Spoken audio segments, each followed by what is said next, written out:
লুৎফুজ্জামান বাবরের আরও একটি যাবজ্জীবন দণ্ডের মামলা রয়েছে, যেটি হাইকোর্টে বিচারাধীন। সেই মামলায় যদি খালাস পান তাহলে তার কারামুক্তিতে আর কোনো বাধা থাকবে না। তার আইনজীবী মোহাম্মদ শিশির মনির এসব কথা জানান।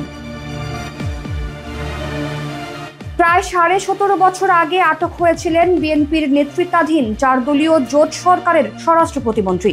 সেই থেকে কারাগারবন্দী বিএনপির এই নেতা।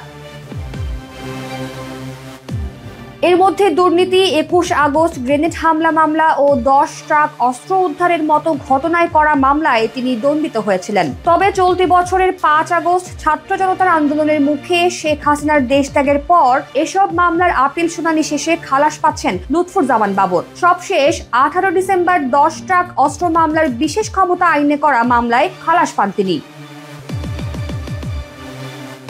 1991 সালে প্রথমবার তিনি নেত্রকোনা থেকে সংসদ সদস্য নির্বাচিত হন। এরপর 1996 সালে 15 ফেব্রুয়ারির নির্বাচনেও তিনি সংসদ সদস্য নির্বাচিত হয়েছিলেন। সবশেষ 2001 সালে লুৎফুজ্জামান বাবর ফের সংসদ সদস্য নির্বাচিত হন। ওই সময় তাকে স্বরাষ্ট্র প্রতিমন্ত্রীর দায়িত্ব দেওয়া হয়।